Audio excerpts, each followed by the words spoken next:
तो अब हम थोड़ी सी कंट्रोलर की बात करते हैं। जस्ट ये इंट्रोडक्शन होगी कंट्रोलर्स की। तो यहाँ पे ये हमारा कंट्रोलर है। कंट्रोलर को इनपुट जाती है यहाँ पे, मान लो जो एरर है, जो फंक्शन ऑफ टाइम है, और फिर कंट्रोलर ने कंट्रोल करने के लिए जो आउटपुट दी है वो है यू। लेकिन ये कंट्रोलर की आउटपुट है, ये हमारे सिस्टम के लिए इनपुट होने वाली है, तो इसको हम बोलते हैं कंट्रोल इनपुट। तो ये तो टाइम डोमेन में है। इसी को अगर हमने फ्रीक्वेंसी डोमेन में लिखना है तो कंट्रोलर का ट्रांसफर फंक्शन सी हो गया, ई हमारा एरर है, वही ये सारे लैपलेस ट्रांसफॉर्म लेके, और यू हमारी कंट्रोल इनपुट है। ठीक है, तो कंट्रोलर को हम ऐसे रिप्रेजेंट कर सकते हैं। और यहाँ पे कुछ अब डिफरेंट टाइप्स ऑफ कंट्रोलर्स देखते हैं। एक होता है ऑन ऑफ कंट्रोलर। ठीक है, ऑन ऑफ कंट्रोलर का मतलब ये है कि उसमें सिर्फ कंट्रोल करने के लिए दो पोजीशंस होंगी, या तो ऑन या ऑफ। उसका सिंपल एग्जांपल देता हूँ। मान लो हमने कमरे को ठंडा करने के लिए एसी सिस्टम लगाया हुआ है। हमने कंट्रोल पॉइंट अपना सेट किया हुआ है कि 25 डिग्री टेम्परेचर रखना है। ठीक है, अब कंट्रोलर हमारा सिर्फ दो चीजें करेगा, या तो एसी को ऑन करेगा या ऑफ करेगा। तो मान लो टेम्परेचर अभी 20 डिग्री है, तो वो एसी को ऑन रखेगा। नहीं सॉरी, 20 नहीं, मान लो 27 डिग्री है, 27 डिग्री है, हम 25 चाहते थे, तो वो एसी को ऑन रखेगा। तो 27 से टेम्परेचर 26 आ गया। फिर कोई हमने सेट पॉइंट रखा हुआ है, मान लो हमने सेट पॉइंट ये रखा हुआ है कि जैसे ही 24 पहुंच जाए तो ऑफ कर देना। तो वो 24 पहुंच जाएगा तो उसके बाद वो एसी को ऑफ कर देगा। ठीक है, फिर धीरे धीरे टेम्परेचर अब बढ़ने लगेगा। हम चाहते 25 थे तो 25 आ गया, पर वो 25 से भी आगे बढ़ जाएगा, 26 हो जाएगा। फिर हमने आगे सेट पॉइंट फिर रखा हुआ है कि जैसे ही वो 26 से ऊपर जाने लगे तो फिर से उसको ऑन कर देना। तो इस तरह से वो सिर्फ दो ही उसमें पोजीशन है, वो कंटिन्यूअसली नहीं रेगुलेट कर रहा, सिर्फ ऑन ऑफ। ठीक है, तो ये कंट्रोलर है, डज नॉट रेगुलेट कॉन्स्टेंटली। इसमें जो कंट्रोल इनपुट होगी, कंट्रोल इनपुट, उसकी सिर्फ दो ही वैल्यूज हैं, ऑन या ऑफ। या उसको हम इन जनरल सेंस में हम रिप्रेजेंट करना चाहें, उसको हम बोल सकते हैं दो वैल्यूज, या तो U1 या U2।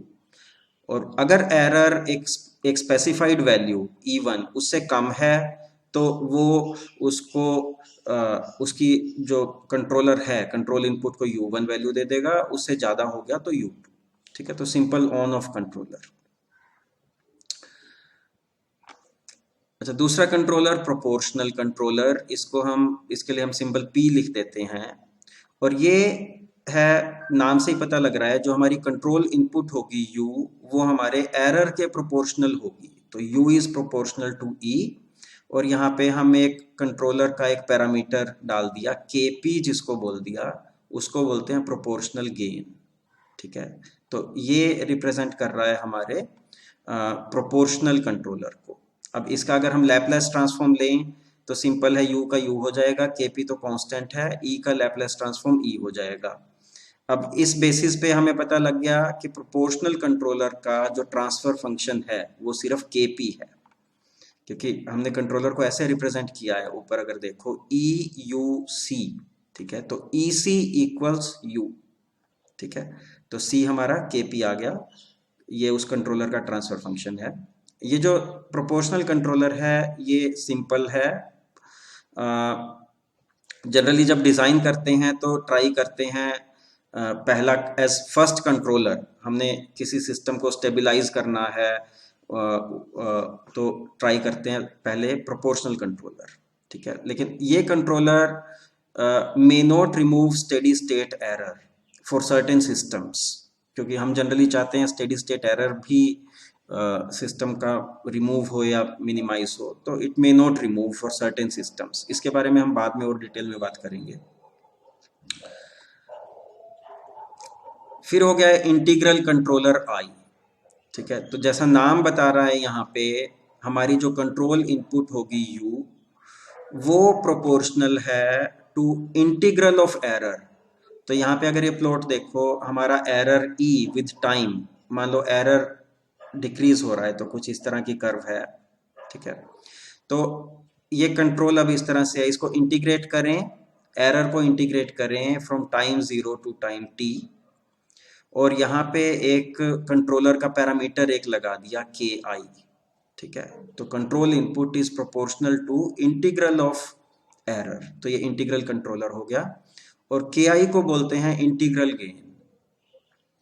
तो अब इसका अगर हम लैपलेस ट्रांसफॉर्म लें, u का लैपलेस ट्रांसफॉर्म u हो जाएगा, के आई एक कांस्टेंट है, और इंटीग्रल का जब लैपलेस ट्रांसफॉर्म लेते हैं तो e का लैपलेस ट्रांसफॉर्म तो e था, स्मॉल e का कैपिटल E था, लेकिन उसके इंटीग्रल का Laplace transform e over s हो जाएगा।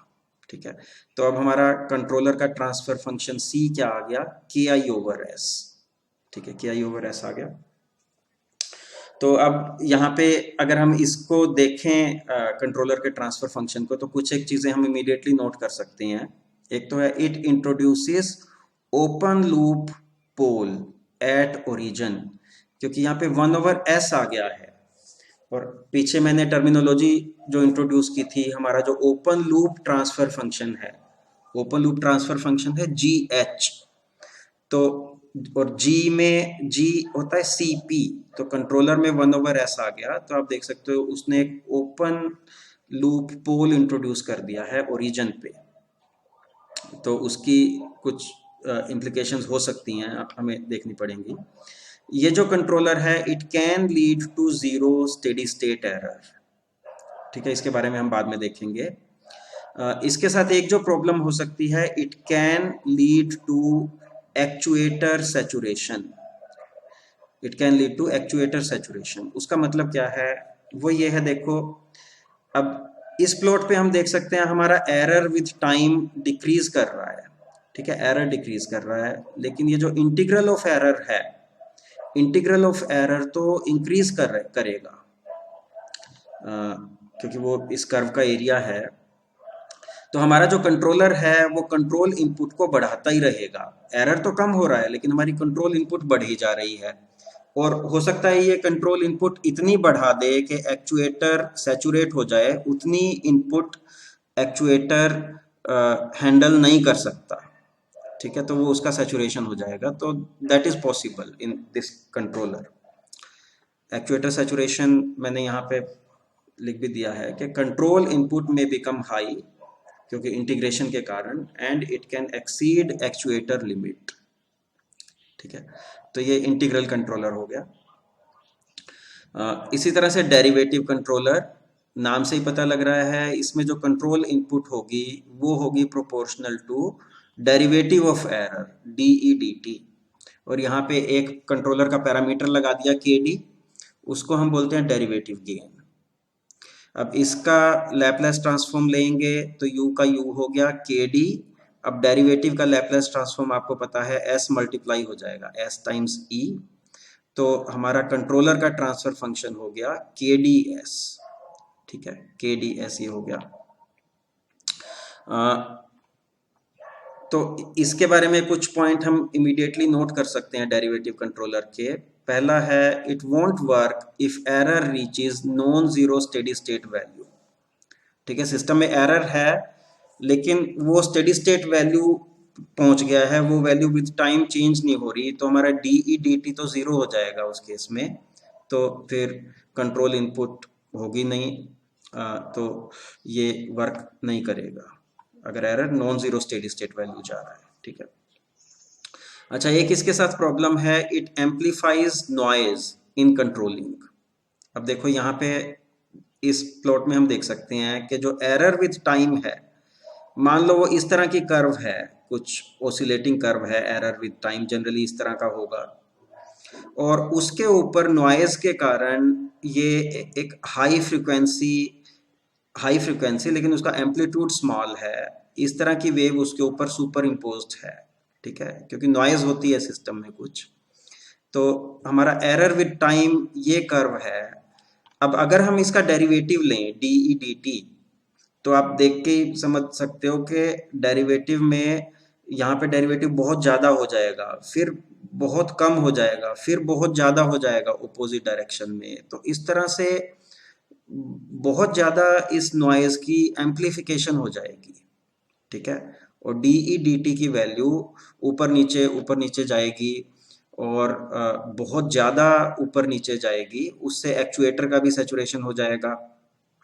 तो ये एक प्रॉब्लम है इसकी। तो it amplifies noise in controlling, जिसके कारण it can also lead to actuator saturation, क्योंकि डेरिवेटिव बहुत ज़्यादा हो गया है। ठीक है, तो उसके कारण it is hardly used alone, अकेले डी कंट्रोलर को यूज नहीं करते। अब ये जो पी डी और आई थे, इनको हम कंबाइन कर सकते हैं, तो हो गया हमारा P I controller. P I controller में जो हमारी इनपुट है, उसमें उसको हम इस तरह से लिख देंगे, उसमें एक प्रोपोर्शनल पार्ट भी है के पी ई, और एक इंटीग्रल पार्ट भी है के आई, और इंटीग्रल ऑफ एरर। ठीक है, तो ये हमारा पी आई कंट्रोलर हो गया। इसका लैपलेस ट्रांसफॉर्म लेंगे, आप लेके देख लो, और उसके बाद हमारा जो कंट्रोलर का जो ट्रांसफर फंक्शन आएगा वो के पी प्लस के आई ओवर एस, या उसको ऐसे लिख दिया के पी एस प्लस के आई ओवर एस। तो इमीडिएटली हम देख सकते हैं कि इसने एक ओपन लूप पोल इंट्रोड्यूस कर दिया है जीरो पे, ओरिजिन पे। ठीक है, और साथ में एक जीरो भी इंट्रोड्यूस कर दी है सिस्टम में, क्योंकि अब ऊपर ये टर्म हो गया है के पी एस प्लस के आई। तो के पी एस प्लस के आई ये अब ट्रांसफर फंक्शन के न्यूमरेटर में आएगा, तो और इसके कारण एक जीरो आ जाएगी कहाँ पे, एट माइनस के वन के आई ओवर के पी। एस की वैल्यू अगर माइनस के आई ओवर के पी रख दो तो वो जीरो हो जाएगा, तो वो एक ट्रांसफर फंक्शन की एक जीरो इंट्रोड्यूस करेगा। उसकी कुछ इम्प्लीकेशंस होती हैं, अब वो थोड़ा सा हम आगे देखेंगे। इसी तरह से पी डी कंट्रोलर, उसमें एक प्रोपोर्शनल पार्ट है और एक डेरिवेटिव पार्ट है। ठीक है, अब इसका हम लैपलेस ट्रांसफॉर्म लेके देख सकते हो कि कंट्रोलर ट्रांसफर फंक्शन हो जाएगा के पी प्लस के डी एस। तो अब यहाँ पे कोई ओपन लूप पोल नहीं इंट्रोड्यूस हुआ है, लेकिन इसने भी एक ओपन लूप जीरो इंट्रोड्यूस किया है, माइनस के पी ओवर के डी पे ओपन लूप जीरो इंट्रोड्यूस किया है। ठीक है, अब इन तीनों को अगर कंबाइन कर दें तो वो हमारा पी आई डी कंट्रोलर हो जाएगा, और उसका ट्रांसफर फंक्शन आप सिंपली लिख सकते हैं, उसका प्रोपोर्शनल पार्ट होगा डेरिवेटिव वाला के डी एस, इंटीग्रल वाला के आई ओवर एस, या इसी को आप दूसरी फॉर्म में लिखना चाहें वो ऐसे हो जाएगा। अब ये देखते ही पता लग रहा है कि इसने दो ओपन लूप जीरो इंट्रोड्यूस कर दी हैं, क्योंकि ये इक्वेशन ऊपर हमारी क्वाड्रेटिक है, तो उसके कारण दो ओपन लूप जीरो आ जाएंगी, और एक ओपन लूप पोल इंट्रोड्यूस किया है ओरिजिन पे, क्योंकि नीचे 1/s है। ठीक है, तो ये एक बेसिक हमने कंट्रोलर्स का डिस्कस किया। आइडिया यहाँ पे डिस्कस करने का ये था कि जस्ट समझना कि कंट्रोलर का हमें जो ट्रांसफर फंक्शन है वो क्या मिलता है। ठीक है, अब कंट्रोलर के लिए हम कंट्रोलर पैरामीटर स्पेस डिफाइन करते हैं, क्योंकि जो ये कंट्रोलर के पैरामीटर्स हैं के पी, के डी और के आई, थ्योरेटिकली तो इनकी कुछ भी वैल्यूज हो सकती है, पॉजिटिव वैल्यूज हैं, नेगेटिव भी हो सकती हैं, लेकिन हम कंट्रोलर पैरामीटर स्पेस ऐसे डिफाइन करते हैं कि it is the feasible region of controller parameters. Controller parameters जो सारे के सारे गेन्स हैं, उनका feasible region to achieve closed loop stability. तो हमने क्लोज लूप ट्रांसफर फंक्शन की पीछे बात की थी, और हम चाहते हैं कि वो स्टेबल हो। तो जो भी ये कंट्रोलर के पैरामीटर्स हैं के पी, के डी, के आई, ये किस रेंज में हों ताकि हमारा जो सिस्टम है क्लोज्ड लूप जो ओवरऑल वो हमारा स्टेबल हो पाए। ठीक है, वही हमारा फिजिबल रीजन है, उसके बाहर तो हम क्यों जाएंगे, क्योंकि इंस्टेबिलिटी है उसके बाहर। तो उसको हम बोलते हैं controller parameter space which is allowed to have stability. यहाँ पे एक सिंपल एग्जांपल देखते हैं। मान लो एक सिस्टम है, उसका ट्रांसफर फंक्शन है 1/s-1। ठीक है, अब ये देखते ही पता लग रहा है कि इस सिस्टम का पोल कहाँ पे है, पोल है 1 पे। तो राइट हैंड प्लेन में इसका पोल है, तो ये सिस्टम अनस्टेबल है। ठीक है, अच्छा मान लो इस सिस्टम को हम स्टेबलाइज करने की कोशिश करते हैं, ट्राई टू स्टेबलाइज बाय। पहले हम ट्राई कर रहे हैं कि कोई मान लो कंट्रोलर नहीं लगाया है, just by unity negative feedback. ठीक है, यूनिटी नेगेटिव फीडबैक। और एक और ऑप्शन देखेंगे जिसमें हमने पी कंट्रोलर लगाया है, विद यूनिटी नेगेटिव फीडबैक। तो हम उसका जनरल यहाँ पे अरेंजमेंट ये देख सकते हैं, ये 1/s-1 ये हमारे सिस्टम का ट्रांसफर फंक्शन है। अगर हमने कंट्रोलर लगाया है, यहाँ पे कंट्रोलर वो C है, ये फीडबैक वाला पाथ है, और नेगेटिव फीडबैक है तो ये हमारी रेफरेंस जो इनपुट है ये प्लस है और ये माइनस है। तो ये नेगेटिव फीडबैक का एक जनरल यहाँ पे स्कीमेटिक बना दिया। और अगर h की वैल्यू 1 है उसको हम बोलेंगे यूनिटी नेगेटिव फीडबैक, h की वैल्यू 1 है। तो पहला केस लेते हैं, h की वैल्यू 1 कर लें अगर, तो यूनिटी नेगेटिव फीडबैक, और कंट्रोलर नहीं है कोई, ठीक है, कंट्रोलर हमने नहीं, तो ये चीज नहीं है, तो हमारा क्लोज लूप ट्रांसफर फंक्शन, अब देखो ये वाला पाथ है, ये ऐसे फीडबैक तो हो रहा है उसमें, तो जो क्लोज लूप ट्रांसफर फंक्शन है वो हो जाएगा हमारा G/1 + GH। ये पहले मैंने एक्सप्लेन कर दिया था, जहां पे G होगा फॉरवर्ड पाथ का ट्रांसफर फंक्शन, तो फॉरवर्ड पाथ तो ये है, उसका ट्रांसफर फंक्शन हो गया 1/s-1, ठीक है, G हो गया 1/s-1, और H हमारा 1 है, ठीक है, तो ये वैल्यूज यहाँ पे डालोगे तो क्लोज लूप ट्रांसफर फंक्शन हमारा 1/s हो गया, ठीक है। अब देखो यहाँ पे कुछ फायदा तो हुआ है ऐसा लगता है, क्योंकि ये था s-1, तो हमारा जो पोल था वो राइट हैंड प्लेन में था, तो वो सिस्टम तो होता ही अनस्टेबल है।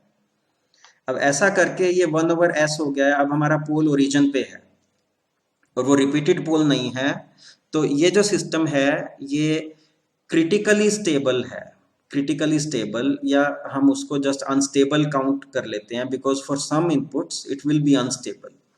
तो ये हमारा सॉल्यूशन हुआ नहीं एक्चुअल सॉल्यूशन, क्योंकि हम ऐसी सिचुएशन चाहेंगे जिसमें हमारे पोल्स सारे के सारे पोल्स हमारे लेफ्ट हैंड प्लेन में है, ताकि सिस्टम हमारा स्टेबल है, तो ये सॉल्यूशन नहीं हुआ यहाँ पे। तो अब हम दूसरी ऑप्शन देखते हैं, अगर P कंट्रोलर लगा दिया, ठीक है, विद यूनिटी नेगेटिव फीडबैक, तो दूसरी ऑप्शन में H हमारा 1 है, यूनिटी नेगेटिव फीडबैक, और ये जो कंट्रोलर का ट्रांसफर फंक्शन है, अगर P कंट्रोलर लगाया है तो वो KP हो जाएगा, ठीक है, KP। अब फॉरवर्ड पाथ का ट्रांसफर फंक्शन जो G होता है वो हो गया KP/s-1, जब जस्ट इनको मल्टीप्लाई करेंगे तो KP/s-1 ये G हो गया, डिवाइडेड बाय 1 + GH, H 1 है, ये क्लोज लूप ट्रांसफर फंक्शन हुआ और इसकी वैल्यू ये आ गई, ठीक है।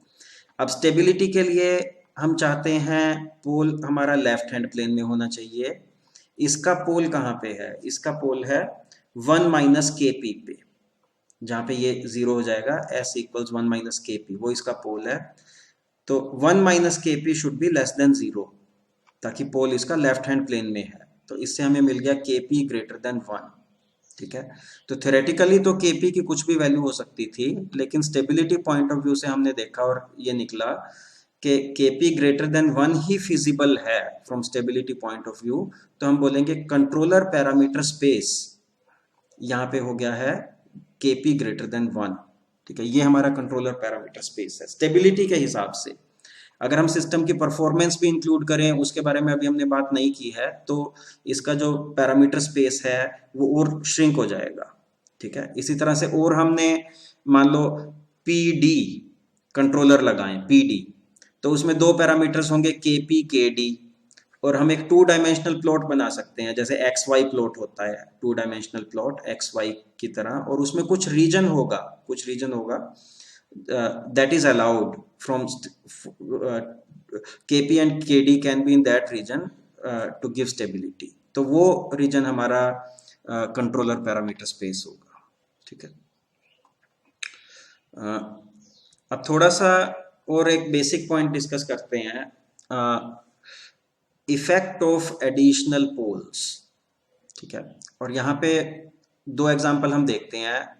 मान लो एक हमारा सिस्टम था, उसका ट्रांसफर फंक्शन था 1/s+1 s+2, तो इसके 2 पोल्स हैं -1 और -2 पे, ठीक है, तो सिस्टम स्टेबल है और इसके 2 पोल्स हैं, और जब इसका रिस्पॉन्स हम निकालेंगे तो उसमें 2 टर्म्स होंगी, e⁻⁻t, e⁻⁻2t, ठीक है, corresponding to these two poles, ये हमने पहले डिस्कस कर लिया है कि जो पोल्स होते हैं, पोल्स का रियल पार्ट एक्सपोनेंट में आता है रिस्पॉन्स जब हम निकालते हैं, पहले बात ये हो गई थी। तो यहाँ -1 और -2 है, तो e to the minus t, e to the minus 2t। ठीक है, अब मान लो इस सिस्टम ये नहीं था, उस सिस्टम में एक और पोल था, ये दो पोल तो थे ही, s+1 s+2, एक और टर्म थी s+10, तो यहाँ पे एक और पोल आ गया है -10। ठीक है, तो अब इसका जब हम रिस्पॉन्स निकालेंगे उसमें e to the minus t, -2t और e to the minus 10t। ठीक है, ये तीन टर्म्स, इसके साथ साथ डिपेंडिंग ऑन हमने क्या इनपुट दी है, एक कांस्टेंट टर्म्स भी यहाँ हो सकती है, लेकिन एक्सपोनेंशियल टर्म्स ये तीन होंगी। तो ये पोल मैंने यहाँ पे इंडिकेट भी कर दिया, यहाँ पे ये मान लो -1 है, ये -2, ये -10। तो हम देख सकते हैं कि ये जस्ट बिना मैथमेटिकल डिटेल में जाए एक बेसिक सी डिस्कशन है ये, हम यहाँ पे समझ सकते हैं कि ये जो e टू दी, ये तीनों की तीनों टाइम के साथ डिके करेंगे क्योंकि नेगेटिव है। ठीक है, t अप्रोचेज इन्फिनिटी, ये सारे के सारे जीरो हो जाएंगे, लेकिन इनमें से इसका डिके फास्टेस्ट होगा क्योंकि ये -10t है, इसका फास्टेस्ट होगा, इसका उससे कम होगा, इसका उससे कम होगा। तो एक तरह से हमारा जो सिस्टम का रिस्पॉन्स है उसमें ये टर्म्स डोमिनेट करेंगी in comparison to this term. ठीक है, तो हम अब क्वेश्चन ये उठता है, ये मेरा जो सिस्टम था ये थर्ड ऑर्डर सिस्टम था, थर्ड ऑर्डर।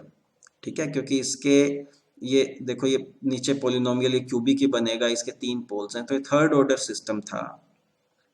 तो क्या हम एक थर्ड ऑर्डर सिस्टम को एक सेकंड ऑर्डर सिस्टम की तरह अप्रोक्सीमेट कर सकते हैं या नहीं, ये क्वेश्चन उठता है। और हम बाद में देखेंगे जब एनालाइज करेंगे सेकंड ऑर्डर और फर्स्ट ऑर्डर सिस्टम को, कि उन सिस्टम्स को एनालाइज करना बड़ा सिंपल होता है और हम सिस्टम के performance parameters, transient performance parameters बड़े इजीली डिफाइन कर पाते हैं फर्स्ट और सेकंड ऑर्डर सिस्टम के लिए। एक हायर ऑर्डर सिस्टम के लिए वो उस तरह से डायरेक्टली नहीं इजीली डिफाइन होते। ठीक है, तो एक एडवांटेज है अगर हम एक हायर ऑर्डर सिस्टम को एक सेकंड ऑर्डर सिस्टम की तरह रिप्रेजेंट कर पाए, उसमें फायदा होता है, हम आगे देखेंगे। तो अब ये टर्म हमें पता लग रहा है डोमिनेट नहीं करेगी, तो ऐसा लगता है आंसर है कि हाँ, कि हम क्योंकि यही टर्म डोमिनेट करेंगी ये दो, तो हम अप्रोक्सीमेट कर सकते हैं। ठीक है, तो अब यहाँ पे मैंने एक कंक्लूजन बिना ज़्यादा डिटेल में जाए लिख दिया है। A higher order system can be approximated as second order if other poles are greater than 5 times away. ठीक है, तो यहाँ पे एक पोल है -1 पे, एक है -2 पे। अब ये वाले तो डोमिनेंट पोल्स हैं, जो पोल्स ओरिजिन के पास होंगे, ओरिजिन यहाँ पे है, ओरिजिन के पास जो पोल्स होंगे, हमने रियल पार्ट देखना है पोल्स का। ठीक है, क्योंकि एक्सपोनेंशियल में यहाँ पे ऊपर रियल पार्ट आता है, तो जो ओरिजिन के पास होंगे वो डोमिनेंट पोल्स हैं।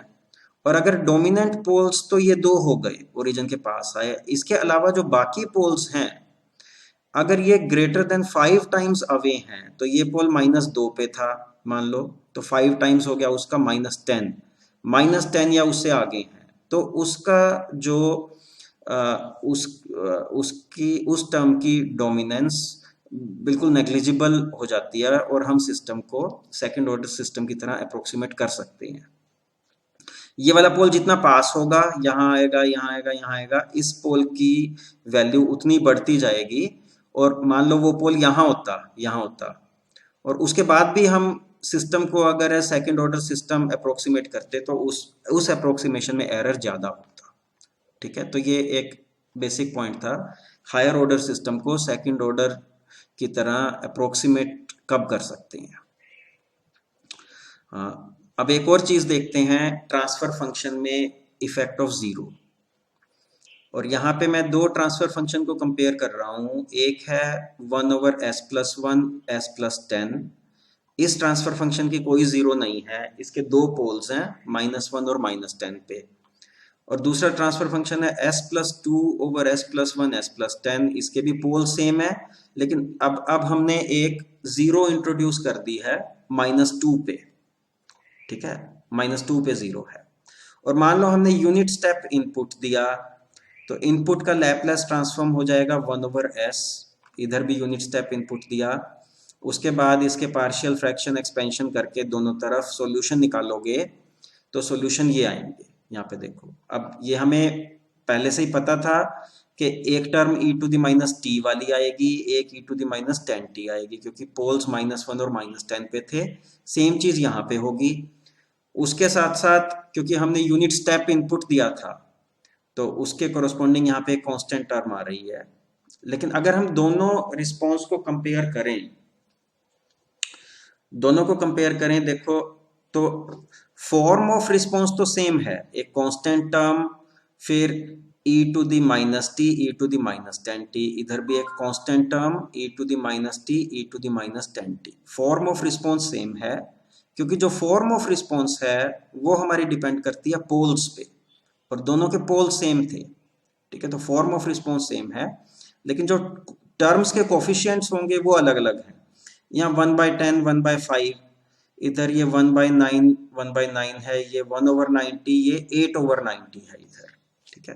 क्योंकि ये जो कोफिशिएंट्स निकलते हैं ये डिपेंड दोनों पे करते हैं, पोल्स पे भी करते हैं और जीरोस पे भी करते हैं, तो ये अलग अलग हैं। और अब हम यहाँ पे देखें, देखो ये वाला जो एक पोल देखो -1 पे, एक -10 पे, दो पोल्स थे, इसका कोफिशिएंट 1/9, इसका 1/90। तो ये वाला जो पोल है, ये वाला जो पोल इन टर्म्स ऑफ कोफिशिएंट, इस पोल की वैल्यू इस पोल के कंपैरिजन में कोफिशिएंट को जस्ट कंपेयर करें तो 1/10 है, यहाँ पे 1/10, ठीक है। और अब वही चीज यहाँ पे अब हम कंपेयर करें, ये 1/9, ये 8/90, इसको मैं राउंडिंग कर देता हूँ, 9 मान लेते हैं इसको, ये 1/10 हो गया। तो ये 1/9 है, ये 1/10 है।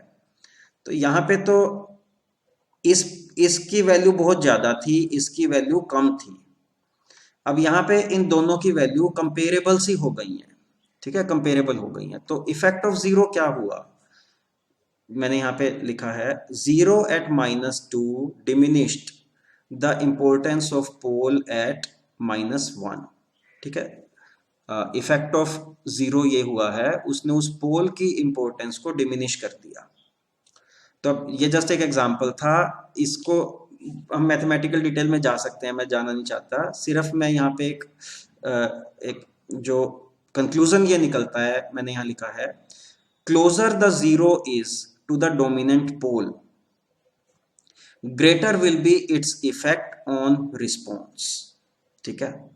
जितनी वो डोमिनेंट पोल के ज्यादा होगी, उतना ही ज्यादा उसका, उस जीरो का रिस्पॉन्स पे इफेक्ट पड़ेगा। तो ये जो जीरो है -2 पे है, डोमिनेंट पोल हमारा -1 पे है, तो उसके पास था ये, ठीक है, तो इफेक्ट ज्यादा पड़ा। अगर इसको हम दूर ले जाएं, -5 पे ले जाएं, जीरो को -10 पे ले जाएं, तो उसका इफेक्ट उतना ही कम होता जाएगा, ठीक है। ये आता है as zero moves away its effect decreases, ठीक है। और एक एक्सट्रीम केस है, एक्सट्रीम केस क्या है, pole zero cancellation. Pole zero cancellation, मान लो अब हमारा ये पोल हमारा -1 पे था और मैंने जीरो ले ली है, जीरो को मैं -1 के पास लाता जा रहा हूं, तो s प्लस मान लो 1.1 के पास आ गया, ठीक है। तो वो उस पोल की वैल्यू को और ज्यादा डिमिनिश कर देगा। फिर मैं ले आया 1.01, उस पोल को और ज्यादा डिमिनिश कर देगा, s प्लस 1.01, इधर s प्लस 1 है, उसके और पास आ गया। तो एक एक्सट्रीम, एक लिमिटिंग केस होगा कि हमने जीरो इसकी 1 पे ही डाल दी है, तो ऊपर s प्लस 1 है, नीचे s प्लस 1 है, ठीक है। तो हम ऐसा नहीं करते, अगर ऐसा हो रहा है हम ऐसा नहीं बोलते s प्लस 1 से s प्लस 1 काट दिया, हम ऐसा नहीं बोलते। हम फिर भी ऐसा बोलते हैं कि सिस्टम का एक पोल है -1 पे और सिस्टम की एक जीरो भी है -1 पे, और उस पोल और उस जीरो का आपस में कैंसिलेशन हो गया है, तो उससे उस पोल की इंपॉर्टेंस खत्म ही हो गई है, ठीक है। तो ये एक इफेक्ट ऑफ जीरो होता है। इसी में एक स्पेशल केस है, अगर हमने जीरो डाली है राइट हैंड प्लेन में, ठीक है, पीछे जो एग्जांपल लिया था उस केस में जीरो आई थी लेफ्ट हैंड प्लेन में, अगर जीरो राइट हैंड प्लेन में आ गई फिर देखते हैं क्या होता है। मान लो ये हमारा सिस्टम है, सिस्टम का हमारा ट्रांसफर फंक्शन को p लिख दिया, इनपुट हमारी u है फ्रीक्वेंसी डोमेन में, आउटपुट हमारी y है, और मान लो इस सिस्टम में कोई जीरोस नहीं है, मान लो नहीं है, ठीक है, तो हम इस सिस्टम की इक्वेशन होगी y1 इक्वल्स पी यू, हमें पता है u इनपुट है, p ट्रांसफर फंक्शन है, y1 इक्वल्स पी यू। अब इसी सिस्टम में हमने कुछ जीरो ऐड कर दी, एडिंग जीरो, तो जीरो ऐड किया तो उसके कारण इसका ट्रांसफर फंक्शन अब क्या हो जाएगा, पहले इसका ट्रांसफर फंक्शन p था, अब इसका ट्रांसफर फंक्शन हो जाएगा p times s plus a, ठीक है, तो इसकी जीरो कहां पे ऐड कर दिया है हमने, माइनस a पे, अगर इसमें s प्लस ए मल्टीप्लाइड है तो ये जीरो होगा माइनस ए पे, तो इसमें एक जीरो हमने ऐड कर दिया है माइनस ए पे, और मान लो a लेस देन जीरो है, अगर a लेस देन जीरो है तो ये जो जीरो हमने ऐड किया है वो राइट हैंड प्लेन में ऐड किया है, तो इसका ट्रांसफर फंक्शन हो गया, इनपुट उसकी u है, ठीक है, पहले जो इनपुट थी मान लो हमने सेम इनपुट दिया, अब पहले उसकी आउटपुट y1 थी, अब उसकी आउटपुट तो बदल जाएगी क्योंकि अब ये अलग सिस्टम है, इसका ट्रांसफर फंक्शन अलग है, तो आउटपुट को लिख दिया y2, y2 होगा पी यू एस प्लस ए,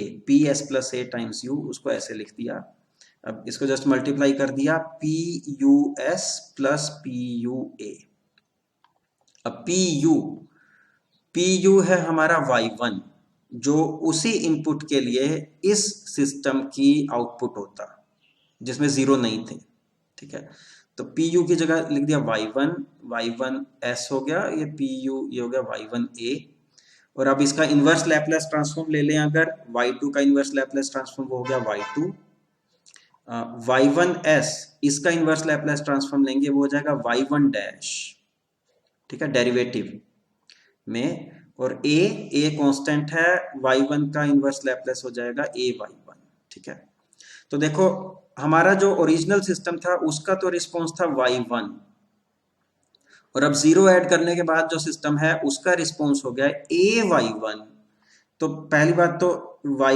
उस टर्म की स्केलिंग हो गई है, a से मल्टीप्लिकेशन हो गया उस टर्म का, तो एक तो स्केल्ड टर्म आ गई है, और दूसरा उसके साथ साथ एक और टर्म ऐड हो गई है, जो क्या है, जो हमारा ओरिजिनल रिस्पॉन्स था, ओरिजिनल रिस्पॉन्स y1 था, ओरिजिनल रिस्पॉन्स का डेरिवेटिव, तो ये दो टर्म हमारी यहाँ पे आ गई हैं उसके रिस्पॉन्स में, और इसके कारण एक प्रॉब्लम होती है, मैं नीचे एक एग्जांपल के थ्रू हम देखते हैं वो प्रॉब्लम क्या होती है, ठीक है, और इस सिस्टम को जब हमने राइट हैंड प्लेन में जीरो ऐड कर दी है, zero in right hand plane, वो हमारा हो जाता है उसको बोलते हैं non minimum phase system, non minimum phase system, तो इसका एक एग्जांपल के थ्रू समझते हैं। तो अब हमारा ट्रांसफर फंक्शन है मान लो s minus two over s plus one S plus 10, तो ये सेम ही है जो हमने पहले कंसीडर किया था पीछे एग्जांपल में, 1 over s plus one S plus 10, ये इस सिस्टम में हमने एक जीरो ऐड कर दी 2 पे, तो ऊपर s माइनस टू आ गया, ठीक है, और जीरो हमने राइट हैंड प्लेन में ऐड की है, और मान लो हमने यूनिट स्टेप इनपुट दिया, तो इनपुट हमारी हो गई 1 ओवर s, और अब हम आउटपुट निकालेंगे, इसका रिस्पॉन्स निकालेंगे, वही करेंगे, ये 1 ओवर s से इसको मल्टीप्लाई कर देंगे, पार्शियल फ्रैक्शन एक्सपेंशन लेके इनवर्स लैपलेस ट्रांसफॉर्म लेंगे, तो हमारी आउटपुट ये आ जाएगी y इक्वल्स दिस, और इसको यहाँ पे प्लॉट किया है, ये -2/10, ये तो एक कांस्टेंट वैल्यू फाइनली जो स्टेडी स्टेट वैल्यू आई, और ये जो एक्सपोनेंशियल टर्म्स थी -t -10t उस वो टर्म्स डिके होंगी विद टाइम, लेकिन रिस्पॉन्स हमारा ये आ रहा है, ठीक है। अब देखो क्या हुआ, जब ये जीरो नहीं थी तो हमने सिस्टम को एक यूनिट स्टेप इनपुट दिया, यूनिट स्टेप इनपुट इस तरह से है, ये ऊपर गया और फिर ऐसे, ठीक है, हमने 1 कर दिया और फिर 1 पे रह रहा है, यूनिट स्टेप इनपुट दिया, तो जब जीरो नहीं थी तो हमारा रिस्पॉन्स ऐसा आ रहा था, रिस्पॉन्स ये आया था, और ये रिस्पॉन्स क्या है, इसमें कोई ऑसिलेशंस नहीं हो रही, ये रिस्पॉन्स इस तरह का आएगा, ये 1/10 यहाँ से शुरू हुआ, और नहीं सॉरी, जीरो से शुरू होगा, जीरो से, और ऐसे इंक्रीज करेगा और 1/10 पे जाके ये स्टेबलाइज कर जाएगा। इस तरह का रिस्पॉन्स होगा, इंक्रीज कर रहा है विद टाइम और फिर ये स्टेबलाइज कर जाएगा। ऐसा हमने यूनिट स्टेप इनपुट दिया था और वो कैच अप कर गया, फिर स्टेडी स्टेट वैल्यू आ गई। ठीक है, लेकिन यहाँ पे क्या हुआ, दूसरे में हमने यूनिट स्टेप इनपुट दिया था, लेकिन अब इधर क्या हो रहा है, ये हमारी जो आउटपुट है, ये जो प्लॉट किया है आउटपुट विद टाइम, पहले ये बढ़ रही थी, फिर ये कम हो गया, और ये स्टेबलाइज एक तरह से ऑपोजिट डायरेक्शन में हो गया। मैंने इनपुट तो 1 दिया था और इसकी आउटपुट माइनस आ रहा है। ठीक है, पहले बढ़ा फिर घटा। तो इस तरह का रिस्पॉन्स क्यों आ रहा है, उसका रीजन है ये दो टर्म्स, ये दो टर्म्स। अब शुरू में क्या होगा, देखो ये जो जो हमारा ओरिजिनल सिस्टम था, ओरिजिनल सिस्टम, उसके लिए y1 पॉजिटिव था। ठीक है, ऐसे बढ़ रहा है विद टाइम और फिर स्टेबलाइज कर रहा है, y1 पॉजिटिव था, लेकिन a हमारा लेस देन 0 है, तो a y1 हमारी एक नेगेटिव टर्म हो गई है, ये टर्म तो नेगेटिव है। और जो डेरिवेटिव टर्म है y1 डैश, तो उस ओरिजिनल सिस्टम का रिस्पॉन्स पहले ऐसे जाता है, ऐसे बढ़ रहा, तो y1 डैश हमारा पॉजिटिव था और फिर वो स्टेबलाइज कर जाता है, हम बोल सकते हैं y1 डैश 0 हो गया। तो ये टर्म पहले पॉजिटिव थी, बाद में 0 हो जाती है, और ये वाली टर्म नेगेटिव है। ठीक है, तो एक टर्म पॉजिटिव है, एक टर्म नेगेटिव है, तो उसके कारण ये रिजल्ट आ जाता है कि शुरू में यहाँ पे तो ये वाली टर्म डोमिनेट कर रही है, डेरिवेटिव वाली टर्म, तो ये बढ़ रहा था, और उसके बाद में ये दूसरे वाली टर्म डोमिनेट कर रही है, तो उसके कारण ये हो गया। तो ये डिजायरेबल नहीं है, ये जो नॉन मिनिमम फेस सिस्टम हो गया है कि हमने इनपुट सिस्टम को एक डायरेक्शन में दी थी, उसकी वैल्यू 1 थी, लेकिन सिस्टम का रिस्पॉन्स ऐसे आ रहा है, आउटपुट उसकी पहले पॉजिटिव थी, कुछ वैल्यू गई, फिर नेगेटिव हो गई, फिर उधर गया। तो इसको कॉमन सेंस में ऐसा समझ सकते हैं कि अगर नॉन मिनिमम फेस सिस्टम है, तो मान लो कार का जैसे स्टीयरिंग सिस्टम है और वो एक नॉन मिनिमम फेस सिस्टम है, तो मैंने इनपुट एक डायरेक्शन में दी, स्टीयरिंग एक तरफ घुमाया। ठीक है, तो उसका रिजल्ट क्या होगा, इसके हिसाब से वो स्टीयरिंग जो है, उसका जो जो स्टीयरिंग के जो आउटपुट है फाइनली व्हील, वो हमारा ऑपोजिट डायरेक्शन में घूम जाएगा। हमने एक डायरेक्शन में घुमाया, वो ऑपोजिट में घूम जाएगा। ठीक है, तो अब ऐसा तो नहीं हम चाहते एक तरफ घुमाया ऑपोजिट घूम गया, तो या तो हम अपनी इनपुट को ही नेगेटिव कर दें, मैं इनपुट 1 की जगह -1 दे दूं, मुझे जिस तरफ घुमाना था उसके ऑपोजिट मैंने घुमा दिया। ठीक है, इनपुट मैंने -1 दे दी, तो मेरी आउटपुट पॉजिटिव आ जाएगी जिधर जानी चाहिए थी। लेकिन फिर भी पॉजिटिव वो जाने से पहले फिर ये कर्व ऐसे हो जाएगी, पहले ये नीचे जाएगा ऐसे, फिर ऊपर आएगा।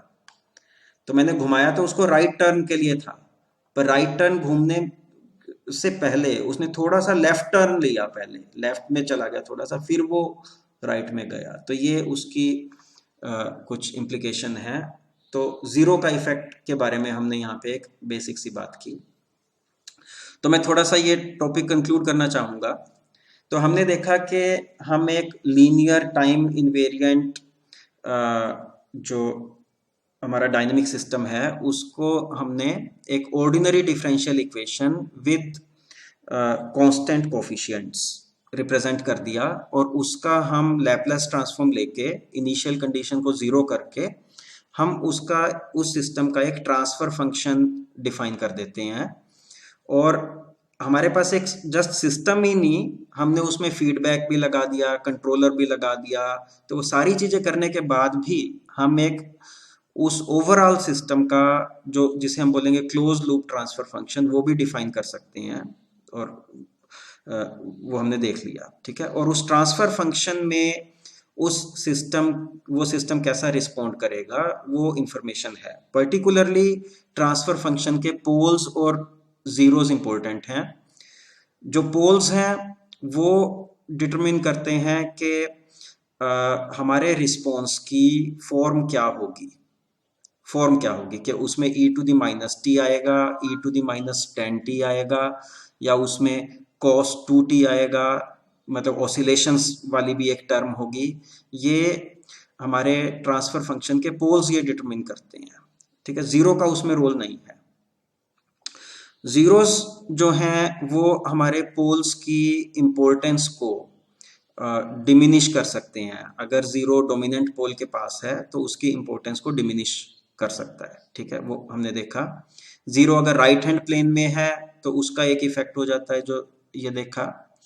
और साथ में जब भी हम रिस्पॉन्स निकालते हैं तो जो भी ये कोफिशिएंट आते हैं, जैसे -2/10, 3/9, ये जो भी कोफिशिएंट्स आए, ये पोल्स एंड जीरोस दोनों के ऊपर डिपेंड करते हैं। अगर पोल्स चेंज करेंगे तो भी ये चेंज करते हैं, जीरोस होंगी, जीरोस भी ये कोफिशिएंट निकालने में कंट्रीब्यूट करती है, ठीक है।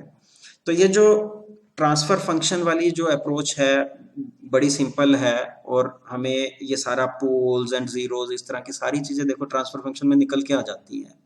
तो हमें देखते ही हम सिस्टम के बारे में कुछ एक चीजें बिना किसी कॉम्प्लिकेटेड एनालिसिस के बता सकते हैं ट्रांसफर फंक्शन को जस्ट देख के।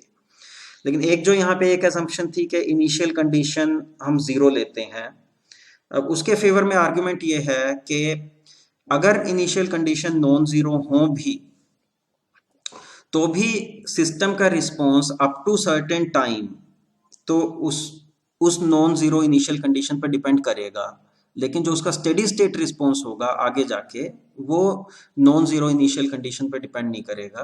तो फिर भी ये ट्रांसफर फंक्शन वाली अप्रोच बड़ी हेल्पफुल है, क्योंकि ऐसा बोल सकते हो कि शॉर्ट टर्म डायनामिक रिस्पॉन्स वो तो इनिशियल कंडीशन पर डिपेंड करेगा, लेकिन लॉन्ग टर्म डायनामिक रिस्पॉन्स वो इनिशियल कंडीशन पर डिपेंड नहीं करेगा।